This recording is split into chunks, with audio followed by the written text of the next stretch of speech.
Bienvenidos a este canal de filosofía, teología y la visión franciscana del hombre y de la vida. Vamos a ver el tercer tema en este tercer día de ejercicios espirituales de Cuaresma. Pueblo pobre, solidario con los más pobres. Este es nuestro tema, nuestro punto de reflexión. Nos proponemos, ante la cultura del descarte, del cual nos habla el Papa Francisco, que enaltece el poder y la riqueza, esta cultura del descarte, mostrar de manera creíble la lógica de Dios en su Hijo Jesucristo, que siendo rico se hizo pobre para enriquecernos con su pobreza y nos ha llamado a ser un pueblo pobre y solidario. El descarte es descartar lo que nos parece que o lo que no nos interesa o lo que nos parece con una ideología materialista y utilitarista, lo que no es útil, lo que no me sirve. Y así, con esa ideología nefasta y niquilista, descartamos a las personas de la tercera edad.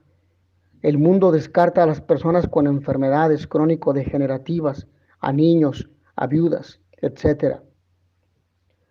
Por ello los invito a que nos unamos a Dios en una oración inicial. Aquí estamos, Señor Jesús, juntos en tu búsqueda. Aquí estamos con el corazón en alas de libertad. Aquí estamos, Señor, juntos como amigos, juntos y con ganas de hacer camino, de hacer desierto, juntos como un solo pueblo, juntos como piña apretada, como espiga, como racimo. Danos, Señor Jesús, la fuerza de caminar juntos. Danos, Señor Jesús, la alegría de sabernos juntos. Danos, Señor Jesús, el gozo del hermano que está a nuestro lado. Danos, Señor Jesús, la paz de los que buscan en grupo, juntos en tu búsqueda, Señor de los encuentros. A pie descalzo, en oración sincera, Señor de los caminos, empeñados en esta aventura apasionante, Señor del misterio, aquí estamos sabiendo que tú también estás con nosotros, porque tú, Señor, te manifiestas al que te busca, porque tú, Señor, eres la fuerza del que te encuentra. Ahora bien, los invito a que veamos una breve introducción a nuestro tema que vamos a reflexionar el día de hoy. E inicio con esta pregunta: ¿en qué sentido somos un pueblo pobre? Somos un pueblo pobre primeramente ante Dios, porque reconocemos su soberana grandeza que nos ha llamado de la nada y nos ha constituido como pueblo de su propiedad para servirlo en santidad y justicia. Somos un pueblo pobre ante el mundo, porque no competimos con él en materia de poder, de riqueza o de esplendor. Por el contrario, somos la semilla de mostaza frente a los graneros de la opulencia, el grano de trigo frente a la poderosa cizaña, el borriquillo de Jesús frente a los carros de los faraones. Nuestra fuerza es la cruz de Cristo y la garantía de la resurrección. Somos pobres entre los pobres y a favor de los pobres, de los excluidos, de los sin voz, porque los humildes, los insignificantes, los sufridos, los débiles, los excluidos, son los favoritos del reino de Dios y su justicia, porque son el rostro viviente de Jesús y un día quedará de manifiesto que desde toda la eternidad son y han sido los benditos de su Padre y destinatarios del reino desde la creación del mundo. Vamos a escuchar, mis hermanos, la palabra de Dios tomada de la segunda carta de San Pablo a los Corintios, el capítulo 8, versículos 1 al 15. En esta carta el apóstol se dirige a los cristianos de Corinto para alentarlos a ser generosos y ayudar a los fieles de Jerusalén que pasan necesidad. Ahora, hermanos, queremos informarles acerca de la gracia que Dios ha concedido a las iglesias de Macedonia. porque a pesar de las grandes tribulaciones con que fueron probadas, la abundancia de su gozo y su extrema pobreza han desbordado en tesoros de generosidad. Puedo asegurarles que ellos estaban dispuestos a dar según sus posibilidades y más todavía, por propia iniciativa. Ellos nos pidieron con viva insistencia que les permitiéramos participar de este servicio en favor de los hermanos de Jerusalén. Y superando nuestras esperanzas, ellos se entregaron en primer lugar al Señor y luego a nosotros por la voluntad de Dios. Por eso hemos rogado a Tito que lleve a feliz término entre ustedes esta obra de generosidad, de la misma manera que la había comenzado. Y ya que ustedes se distinguen en todo, en fe, en elocuencia, en ciencia, en toda clase de solicitud por los demás y en el amor que nosotros les hemos comunicado, espero que también se distingan en generosidad. Esta no es una orden, solamente quiero que manifiesten la sinceridad de su amor mediante la solicitud por los demás. Ya conocen la generosidad de nuestro Señor Jesucristo, que, siendo rico, se hizo pobre por nosotros, a fin de enriquecernos con su pobreza. Por eso quiero darles un consejo que les será provechoso, ya que ustedes el año pasado fueron los primeros no solo en emprender esta obra, sino también en decidir su realización. Llévenla ahora a término, para que los hechos respondan según las posibilidades de cada uno a la decisión de la voluntad. Porque cuando existe esa decisión, a uno se le acepta por lo que tiene y no se hace cuestión de lo que no tiene. No se trata de que ustedes sufran necesidad para que otros vivan en la abundancia, sino de que haya igualdad. En el caso presente, la abundancia de ustedes suple la necesidad de ellos, para que un día la abundancia de ellos supla la necesidad de ustedes. Así habrá igualdad, de acuerdo con lo que dice la Escritura. El que había recogido mucho no tuvo de sobra, y el que había recogido poco no sufrió escasez. Palabra de Dios. Te alabamos, Señor. ¿Qué nos dice a los cristianos de hoy esta palabra de Pablo? Los invito a que cada uno, en principio, meditemos en nuestro corazón, en nuestro interior. ¿Qué nos dice la palabra? Pueden volver a escuchar la palabra, incluso si tienen su Sagrada Escritura a la mano, la lean, la pueden volver a leer, haciendo pausa en este ejercicio, en estos ejercicios de Cuaresma, en este tercer tema. Y una vez que han hecho un momento de silencio y han tenido contacto con la palabra, la han saboreado, entonces ahora realicen un breve diálogo con ustedes mismos, con Dios y con las personas que estén a su entorno, su familia, el esposo, la esposa, los hijos o los demás miembros de la comunidad a la que pertenecen y que están reunidos para participar de estos ejercicios espirituales.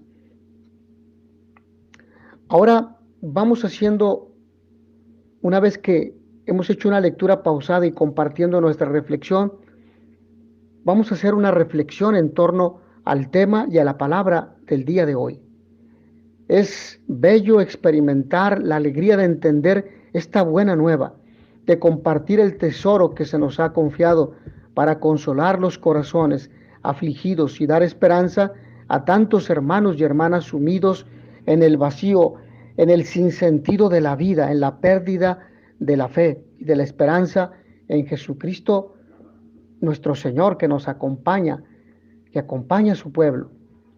Se trata de seguir e imitar a Jesús, que fue en busca de los pobres y los pecadores, como el pastor con la oveja perdida, y lo hizo lleno de amor, así como lo ha hecho contigo y conmigo, que también somos pecadores y que en ocasiones nos hemos apartado de la mano y la presencia de Dios, pero Él nunca nos ha dejado, y por eso en estos ejercicios espirituales de Cuaresma Él te llama por tu nombre para que vuelvas a Él y abandones el pecado y el mal que estás haciendo, tus malas pasiones, tus malos deseos, tus malos hábitos.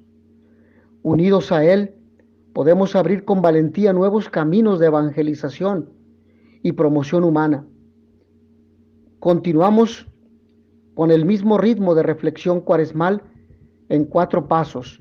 El don de Dios es el primero, el segundo, nuestro pecado, el tercero, la gracia de Cristo, y el cuarto, el llamado a la conversión. Veamos el primero, el don de Dios. Dios no se revela mediante el poder y la riqueza del mundo, sino mediante la debilidad y la pobreza.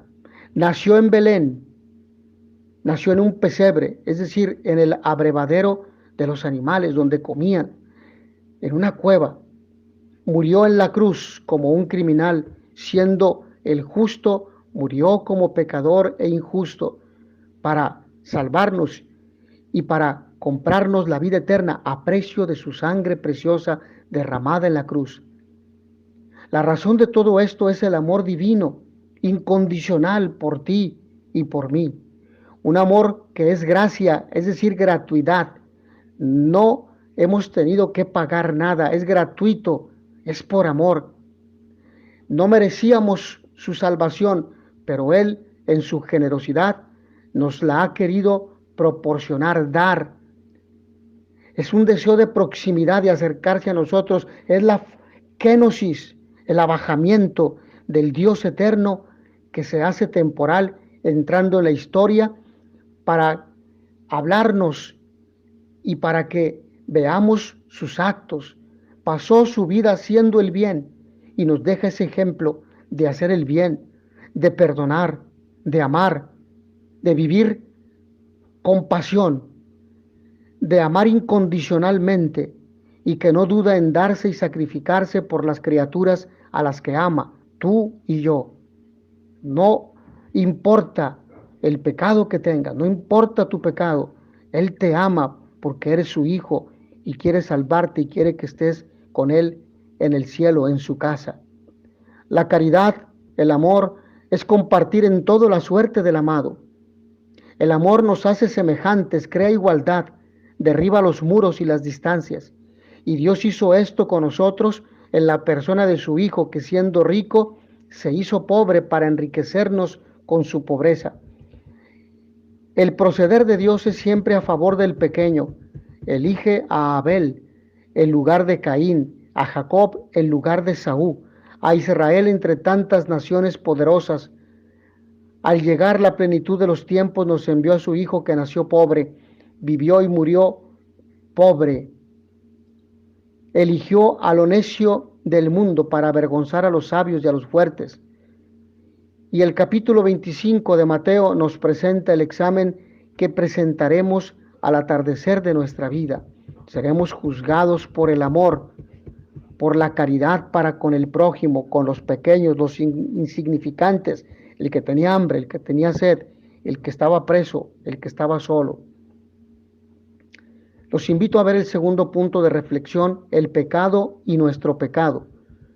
¿Cuál es nuestro pecado? Nuestro pecado consiste en la fabricación de un mundo injusto, insolidario y desigual. A imitación de nuestro Maestro, los cristianos estamos llamados a mirar las miserias de los hermanos.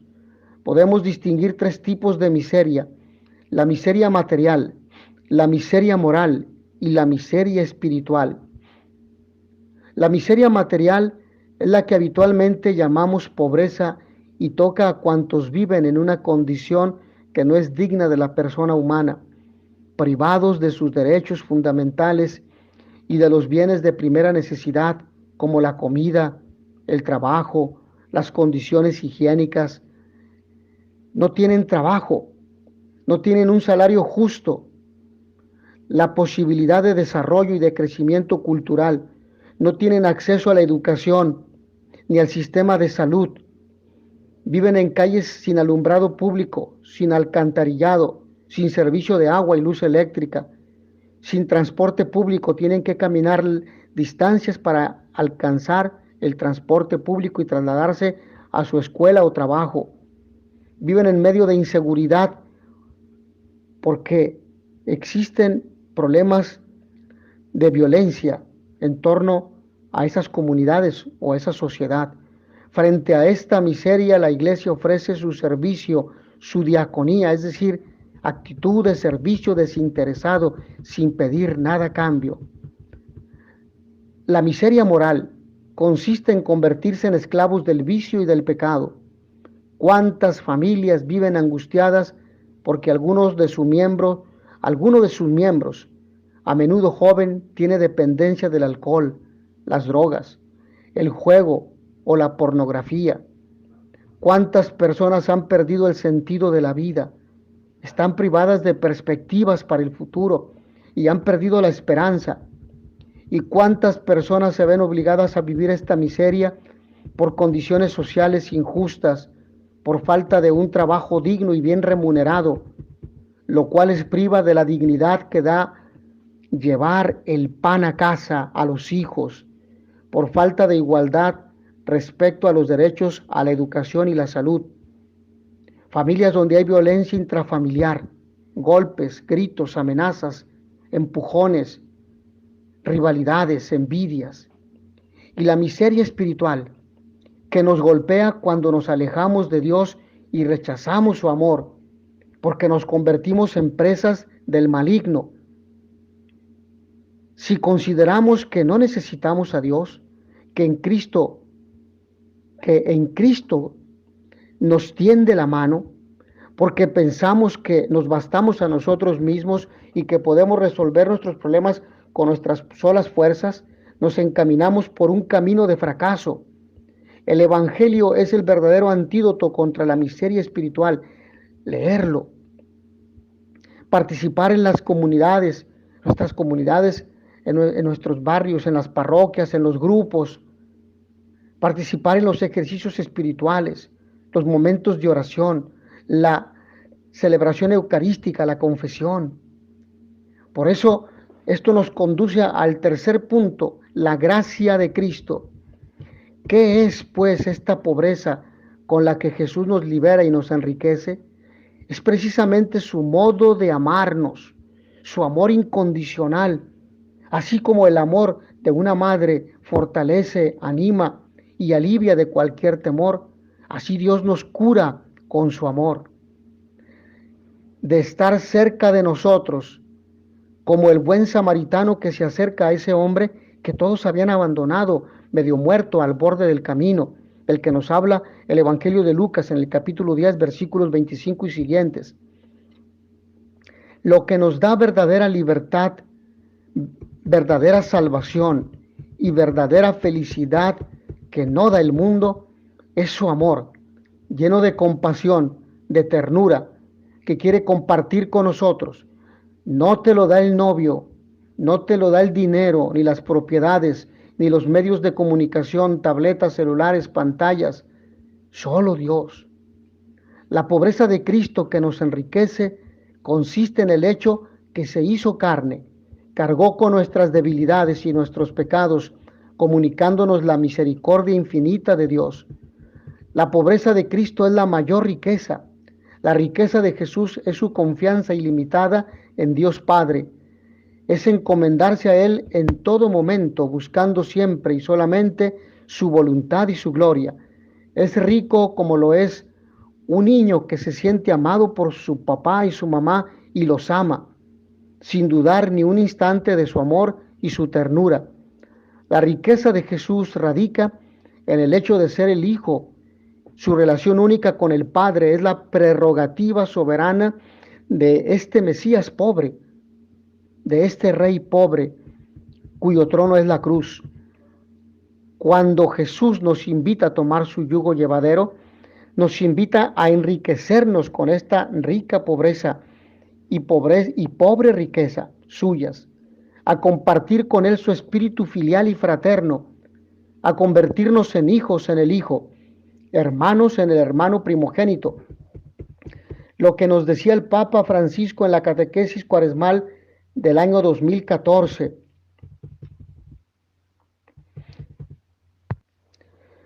Y llegamos así al punto cuarto y último de nuestra reflexión, el llamado a la conversión. ¿Cuáles pueden ser los signos de un pueblo pobre y solidario? Primero, el testimonio de una iglesia pobre y sencilla, tanto en la vida de los pastores como de los laicos. No se puede hablar de Dios si se es párroco y se trae un carro último modelo y se vive en una comunidad pobre, una comunidad obrera. Es un mal testimonio. En las relaciones comunitarias, en las estructuras y en la liturgia, en la administración económica y en la rendición de cuentas. Y tenemos que tener la humildad de aceptar estas críticas, porque a veces no nos gusta, e inmediatamente devolvemos, porque me estás atacando, te la regreso, y eso no es humildad. Escucha, y si es verdad, acéptalo y cámbialo, y si no, deséchalo. La vida sobria de los creyentes, comían el pan en sus casas con alegría y sencillez de corazón, dice el libro de los Hechos de los Apóstoles, muy lejos de la arrogancia, la fanfarronería y la frivolidad. El respeto y la valoración de las minorías en el pueblo de Dios. Hay lugar para todos y todas. Nadie debe ser excluido ni discriminado. La misericordia es la tónica fundamental de la Iglesia y se expresa en la inclusión, en la aceptación mutua y la corrección fraterna. La caridad compartida con el que vive en situación de necesidad. Aquí conviene repasar las obras de misericordia, tanto corporales como espirituales, que dan origen a la pastoral social de la Iglesia. Ver a los pobres, a los enfermos, pero empezando por los de casa y después por tus vecinos y después ir ampliando la actitud caritativa para con todas las personas con las que sea posible realizar estas obras de caridad. La solidaridad en las causas sociales. Se trata de ir más allá de la limosna y dar el paso a la promoción humana y a la transformación social. Defensa de los derechos humanos. Lucha por la injusticia. Participación ciudadana. Posturas críticas ante el poder. Recordemos que a los que presiden en la política, es decir, a los políticos los elige el pueblo, a los presidentes municipales, legisladores, senadores, diputados, gobernadores, presidente de la República, los elige el pueblo y siempre elegirlos en base a criterios y valores del reino de Dios contenidos en el Evangelio. Es decir, que promuevan y luchen por la vida, que la respeten. Si no la promueven y no luchan por ella, que al menos la respeten. Que promuevan la dignidad de la persona, que promuevan el matrimonio entre un hombre y una mujer, etcétera.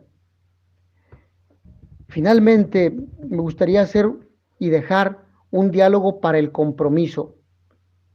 ¿Qué nos dice hoy a nosotros la invitación a la pobreza? ¿Qué nos dice hoy la opción preferencial por los pobres? ¿Qué señales tendríamos que ver en un grupo o comunidad que indique que se preocupan por los sectores más pobres y excluidos de la sociedad? Porque no podemos ser anunciadores del Evangelio o católicos e ir a misa y comulgar y confesar si no nos interesan los demás, si nos desinteresamos de los pobres, si nos desinteresamos de los propios familiares que viven en pobreza, en hambre, que no tienen trabajo. Tenemos que empezar por ahí. Oración final. Les invito a que coloquemos un signo en la mesa o en el lugar donde esté usted, con algunos recortes de sectores humanos discriminados, mujeres, migrantes, extranjeros, pobres, etcétera. Pedimos perdón a Dios por todas aquellas personas, situaciones, grupos o sectores sociales a los que hemos cerrado la puerta de nuestro corazón. A cada petición de perdón decimos, perdón, Señor, perdón, por las comunidades indígenas de nuestro país, que en muchas ocasiones no son tratadas con dignidad e igualdad de condiciones. Perdón, Señor, perdón.